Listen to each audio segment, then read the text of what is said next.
കൃത്യമായി പറഞ്ഞാൽ ഇത് പ്ലാൻഡ് ആയിട്ടുള്ള ഒരു കൊലപാതകമാണ്. എല്ലാം അട്ടിമറിക്കാൻ വേണ്ടി പ്ലാൻ ചെയ്യുകയാണ്. ഇതിൽ ആത്മഹത്യ എന്ന് പറഞ്ഞു വരുത്താൻ വേണ്ടിയാണ് ദിവ്യ അവിടെ വന്ന് പ്രസംഗിച്ചു എന്ന് പറയുന്ന കാര്യം. അതൊരു പ്ലാന്റാണ്. കാരണം അവിടെ കളക്ടർക്ക് അറിഞ്ഞുകൊണ്ട്, കളക്ടറും ഈ പറയുന്ന ദിവ്യയും അതേപോലെയുള്ള ആളുകളെല്ലാം അറിഞ്ഞുകൊണ്ട് ഇതിനൊരു മാഫിയ സംഘം നേരത്തെ ഗൂഢാലോചന നടത്തി ഇദ്ദേഹത്തെ കൊല്ലാൻ വേണ്ടി പ്ലാൻ ചെയ്തിട്ടുണ്ട്. അതിന് കാരണം എന്താണ് എന്ന് നമുക്ക് എല്ലാവർക്കും ഇന്ന് അറിയുന്നതാണ്. ആയിരക്കണക്കിന് ഏക്കർ അന്യാധീനപ്പെട്ട സ്ഥലങ്ങൾ, പല ക്ഷേത്രത്തിൻ്റെ അടക്കമുള്ള സ്ഥലങ്ങൾ കള്ളരേഖയുണ്ടാക്കി ഈ മാർക്സിസ്റ്റ് ഹെഡ് വെയ്റ്റ്സുകളുടെയോ അല്ലെങ്കിൽ ബിനാമികളുടെയോ അവരുടെ കുടുംബങ്ങളുടെയോ പേരിലേക്ക് മാറ്റിയിട്ടുണ്ട്.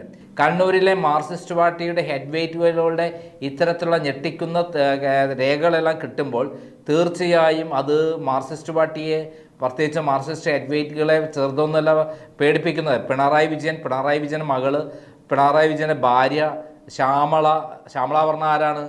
ആന്തോൾ ഷാജനെ കൊന്ന ശ്യാമള എന്ന് പറയുന്നവർക്ക് നന്നാവാം. ഇങ്ങനെയുള്ള സംഘങ്ങളെല്ലാം തന്നെ ഇതിലെ പങ്കാളികളാണെന്ന് നേരിട്ടും അല്ലാതെയും നമ്മുടെ മുന്നിലേക്ക് വന്നിട്ടുണ്ട്. MV ജയരാജൻ്റെ കാര്യമെടുക്കാം.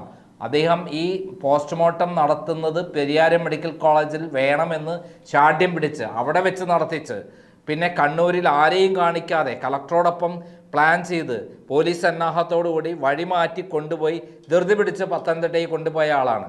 മാത്രമല്ല ആ കുടുംബത്തിൻ്റെ കൂടെയാണെന്ന് കാണിക്കാൻ ഞങ്ങളിവിടെ എല്ലാം എടുത്തിട്ടുണ്ട്. ഇൻക്വസ്റ്റ് കൃത്യമായി നടത്തിയിട്ടുണ്ട്, പോസ്റ്റ്മോർട്ടം കൃത്യമായി നടത്തിയിട്ടുണ്ട്. അതിൻ്റെ റിപ്പോർട്ടൊക്കെ വരാൻ പോകുന്നുള്ളൂ. ഇപ്പോൾ നമുക്ക് ശവസംസ്കാര ചടങ്ങ് മറ്റൊരു കാര്യങ്ങളും ചിന്തിക്കാതെ നടത്താമെന്ന് പറഞ്ഞ് പറ്റിച്ച് അവർക്ക് ആത്മവിശ്വാസം കൊടുത്ത് അവരെ ആ കാര്യത്തിൽ പ്രവർത്തിച്ചിട്ടുള്ള ആളാണ് MV ജയരാജൻ. പരിയാരം മെഡിക്കൽ കോളേജിൽ പോസ്റ്റ്മോർട്ടം അട്ടിമറിച്ചതിനെക്കുറിച്ച് കമാന്നൊരക്ഷരം അവർ മിണ്ടിയിട്ടില്ല. അതിനർത്ഥം അവർക്ക് കൈയുണ്ടെന്ന് തന്നെയാണ്.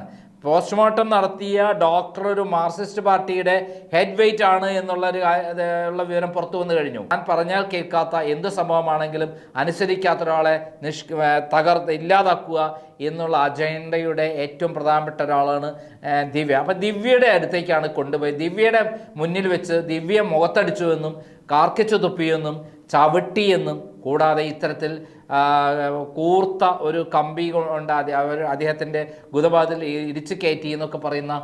നമസ്കാരം. ADM നവീൻ ബാബുവിൻ്റെ ദുരൂഹ മരണത്തിൽ CBI അന്വേഷണം ആവശ്യപ്പെട്ട് ADM നവീൻ്റെ ഭാര്യ കോന്നി തഹസിൽദാരായിരുന്ന മഞ്ജുഷ ബഹുമാനപ്പെട്ട ഹൈക്കോടതിയിൽ നൽകിയിരുന്ന ഹർജി ഇന്ന് പരിഗണിക്കുന്നു. ADM നവീൻ ബാബുവിൻ്റെ മരണത്തിൽ CBI അന്വേഷണം വേണം എന്നുള്ളത് തന്നെയാണ് കുടുംബത്തിൻ്റെ ആവശ്യം. എന്നാൽ സർക്കാർ ഈ ആവശ്യത്തെ കോടതിയിൽ അതിനിശിതമായി വിമർശിച്ചിട്ടുണ്ട്, എതിർത്തിട്ടുണ്ട്, സത്യവാങ്മൂലം കൊടുത്തിട്ടുണ്ട്. കേരള പോലീസിലെ സ്പെഷ്യൽ ഇൻവെസ്റ്റിഗേഷൻ ടീം തന്നെയാണ് നവീൻ ബാബുവിൻ്റെ മരണവുമായി ബന്ധപ്പെട്ടുള്ള ദുരൂഹതകൾ അഴിക്കുന്നതിന് വേണ്ടി അന്വേഷണം നടത്തുന്നത് എന്നാണ് സത്യവാങ്മൂലത്തിൽ പറഞ്ഞിരിക്കുന്നത്. എന്നാൽ നവീൻ ബാബുവിൻ്റെ മൃതദേഹം ഇൻക്വസ്റ്റ് ചെയ്ത ആ ഇൻക്വസ്റ്റ് റിപ്പോർട്ടിലും പോസ്റ്റ്മോർട്ടം റിപ്പോർട്ടിലും FIRലും സത്യവാങ്മൂലത്തിലുമെല്ലാം പരസ്പര വിരുദ്ധമായ വിഷയങ്ങളാണ് കോടതിയിൽ നൽകിയിരിക്കുന്നത്. മാത്രമല്ല സത്യവാങ്മൂലത്തിൽ ഒരു കാരണവശാലും നവീൻ ബാബുവിൻ്റെ ഇൻക്വസ്റ്റ് റിപ്പോർട്ടിലുള്ള അടിവസ്ത്രത്തിൽ രക്തം കണ്ടിരുന്നു എന്നുള്ള വിവരങ്ങൾ ഒരു കാരണവശാലും അടയാളപ്പെടുത്തിയിട്ടില്ല. ഈ കേസിൻ്റെ പുരോഗതി എന്തായി എന്നറിയിക്കുന്നതിന് വേണ്ടി കോടതിയിൽ ഇൻവെസ്റ്റിഗേഷൻ റിപ്പോർട്ടും കേസ് ഡയറിയും ഹാജരാക്കണം എന്ന് പറഞ്ഞിട്ട് നാളിതുവരെയും ഹാജരാക്കിയിട്ടില്ല എന്നുള്ളതാണ് മനസ്സിലാക്കാൻ കഴിയുന്നത്. ഇന്നിനി കോടതിയിൽ വാദം നടക്കുമ്പോൾ ഹാജരാക്കിയിട്ടുണ്ടോ ഇല്ലയോ എന്നുള്ളത് അറിയില്ല.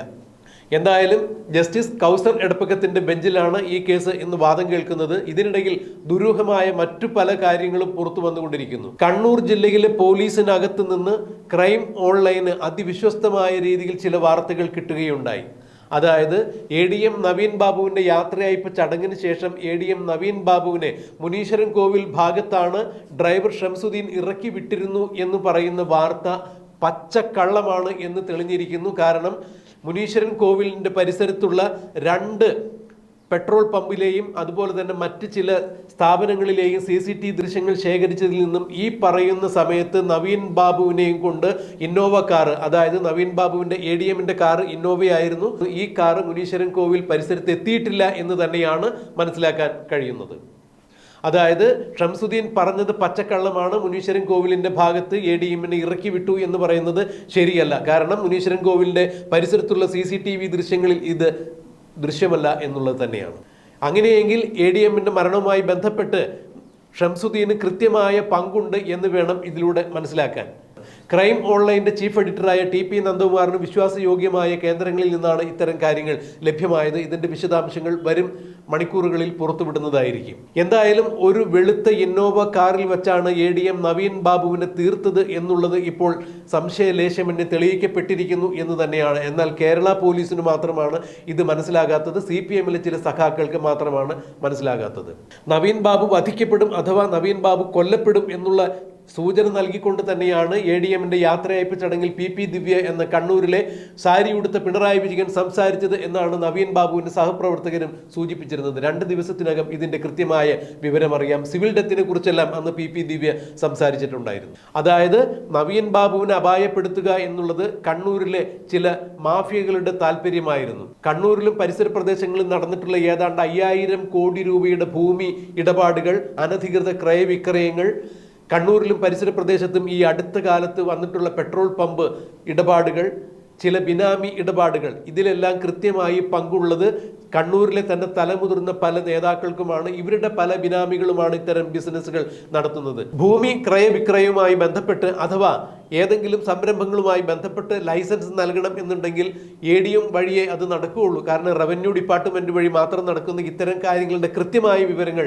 ADM നവീൻ ബാബുവിന് അറിയാമായിരുന്നു. 2 ഫയലുകളാണ് അനധികൃത ഇടപാടുകളെ കുറിച്ച് നവീൻ ബാബു സൂക്ഷിച്ചിരുന്നത് എന്ന് പറയുമ്പോൾ കണ്ണൂരിലെ ഭൂമാഫിയകൾക്കും കോറി മാഫിയകൾക്കും ഇതുപോലുള്ള ബിനാമി ഇടപാടുകൾ നടത്തുന്ന മാഫിയകൾക്കുമെല്ലാം നവീൻ ബാബുവിനെ ഇല്ലാതാക്കേണ്ടത് ആവശ്യം തന്നെയാണ്. അല്ല എന്നുണ്ടെങ്കിൽ കണ്ണൂരിലെയും കേരളത്തിലെയും സമുന്നതരായ CPM നേതാക്കളുടെ കയ്യിൽ വിലങ്ങ് വീഴും. നവീൻ ബാബു ഈ 2 ഫയലുകൾ പുറത്തെത്തിച്ചു കഴിഞ്ഞാൽ എന്നുള്ള വിവരം കൃത്യമായി ഇവർ മനസ്സിലാക്കി.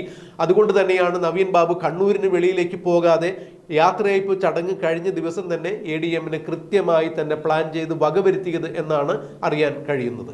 എന്നാൽ പോലീസ് ഇത്തരം കാര്യങ്ങളൊന്നും ഇതുവരെയും സ്ഥിരീകരിച്ചിട്ടില്ല. പോലീസ് ഇപ്പോഴും ഹൈക്കോടതിയിൽ കൊടുത്തിരിക്കുന്ന മൊഴിയിൽ പറഞ്ഞിരിക്കുന്നത് PP ദിവ്യ നവീൻ ബാബുവിനെ മാനസികമായി അധിക്ഷേപിച്ചതിനാൽ ആ മാനസികമായ പ്രയാസത്തിൽ നിന്നും ഉടലെടുത്ത വികാരത്തിൽ നവീൻ ബാബു ആത്മഹത്യ ചെയ്തു എന്നാണ് സത്യവാങ്മൂലത്തിൽ പറഞ്ഞിരിക്കുന്നത്. അതായത് നവീൻ ബാബുവിൻ്റേത് ആത്മഹത്യയാണ് എന്നതിലപ്പുറത്തേക്ക് പോലീസിന് യാതൊരുവിധ അന്വേഷണവും നടത്താൻ സാധിച്ചിട്ടില്ല എന്നുള്ളതാണ് എടുത്തു പറയേണ്ട വസ്തുത. TV പ്രശാന്തൻ എന്ന് പറയുന്ന ഒരാൾക്ക് പെട്രോൾ പമ്പ് അനുവദിക്കുന്നതുമായി അതിന്റെ NOC കൊടുക്കുന്നതുമായി ബന്ധപ്പെട്ടാണ് നവീൻ ബാബു കൈക്കൂലി വാങ്ങി എന്ന് PP ദിവ്യ നവീൻ ബാബുവിന്റെ യാത്രയയപ്പ് ചടങ്ങിൽ സംസാരിച്ചത്.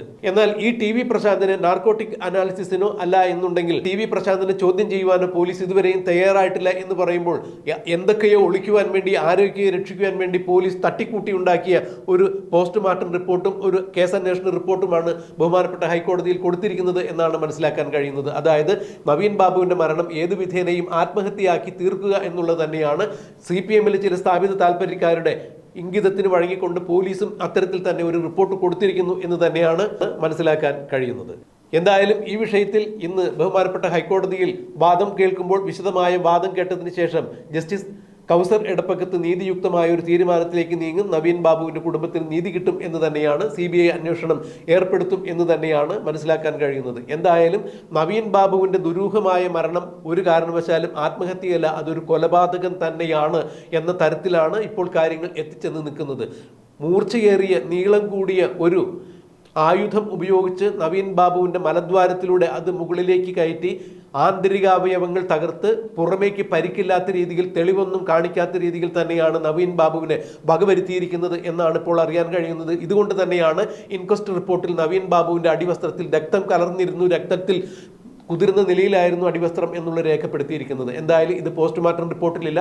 ആന്തരികമായും ബാഹ്യമായും യാതൊരു തരത്തിലും ഒരു മുറിവും മൃതശരീരത്തിൽ ഉണ്ടായിരുന്നില്ല എന്നാണ് CPM കാരനായ ഡോക്ടർ പോസ്റ്റ്മോർട്ടത്തിൽ രേഖപ്പെടുത്തി വെച്ചിരിക്കുന്നത്. എന്തായാലും ഇത്തരം കാര്യങ്ങളെല്ലാം സമഗ്രമായ പരിശോധനയ്ക്ക് വിധേയമാക്കപ്പെടേണ്ട കാര്യം തന്നെയാണ്.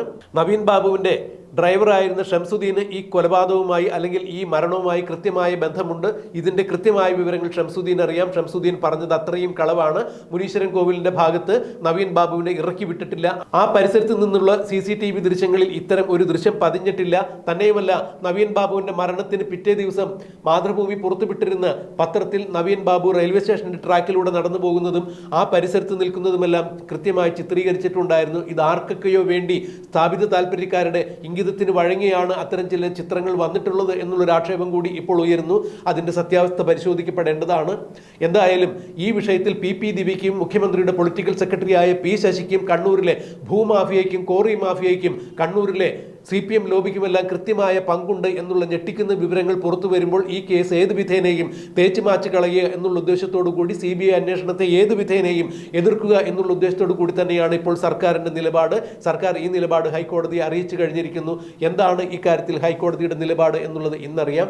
CBI അന്വേഷണം വേണമോ ഇല്ലയോ എന്നുള്ളത് ഇന്ന് ജസ്റ്റിസ് കൗസർ എടപ്പക്കത്ത് ഉത്തരവിടും. എന്തായിരിക്കും വിധി എന്നുള്ളത് നമുക്ക് കാത്തിരിക്കാം, കണ്ടറിയാം. കൃത്യമായി പറഞ്ഞാൽ ഇത് പ്ലാൻഡ് ആയിട്ടുള്ള ഒരു കൊലപാതകമാണ്.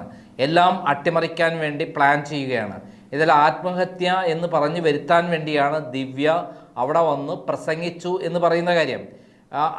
അതൊരു പ്ലാൻഡാണ്. കാരണം അവിടെ കളക്ടർക്ക് അറിഞ്ഞുകൊണ്ട്, കളക്ടറും ഈ പറയുന്ന ദിവ്യയും അതേപോലെയുള്ള ആളുകളെല്ലാം അറിഞ്ഞുകൊണ്ട് ഒരു മാഫിയ സംഘം നേരത്തെ ഗൂഢാലോചന നടത്തി ഇദ്ദേഹത്തെ കൊല്ലാൻ വേണ്ടി പ്ലാൻ ചെയ്തിട്ടുണ്ട്. അതിന് കാരണം എന്താണ് എന്ന് നമുക്ക് എല്ലാവർക്കും ഇന്ന് അറിയുന്നതാണ്. ആയിരക്കണക്കിന് ഏക്കർ അന്യാധീനപ്പെട്ട സ്ഥലങ്ങൾ, പല ക്ഷേത്രത്തിൻ്റെ അടക്കമുള്ള സ്ഥലങ്ങൾ കള്ളരേഖയുണ്ടാക്കി ഈ മാർക്സിസ്റ്റ് ഹെഡ് വെയ്റ്റ്സുകളുടെയോ അല്ലെങ്കിൽ ബിനാമികളുടെയോ അവരുടെ കുടുംബങ്ങളുടെയോ പേരിലേക്ക് മാറ്റിയിട്ടുണ്ട്.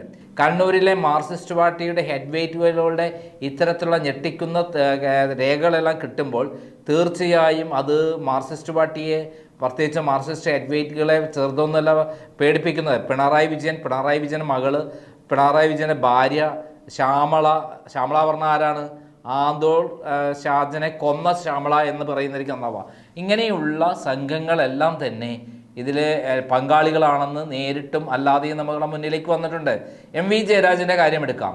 അദ്ദേഹം ഈ പോസ്റ്റ്മോർട്ടം നടത്തുന്നത് പെരിയാരം മെഡിക്കൽ കോളേജിൽ വേണമെന്ന് ശാഠ്യം പിടിച്ച് അവിടെ വെച്ച് നടത്തിച്ച്, പിന്നെ കണ്ണൂരിൽ ആരെയും കാണിക്കാതെ കളക്ടറോടൊപ്പം പ്ലാൻ ചെയ്ത് പോലീസ് സന്നാഹത്തോടുകൂടി വഴിമാറ്റി കൊണ്ടുപോയി ധൃതി പിടിച്ച് പത്തനംതിട്ടയിൽ കൊണ്ടുപോയ ആളാണ്. മാത്രമല്ല ആ കുടുംബത്തിൻ്റെ കൂടെയാണെന്ന് കാണിക്കാൻ ഞങ്ങളിവിടെ എല്ലാം എടുത്തിട്ടുണ്ട്. ഇൻക്വസ്റ്റ് കൃത്യമായി നടത്തിയിട്ടുണ്ട്, പോസ്റ്റ്മോർട്ടം കൃത്യമായി നടത്തിയിട്ടുണ്ട്. അതിൻ്റെ റിപ്പോർട്ടൊക്കെ വരാൻ പോകുന്നുള്ളൂ.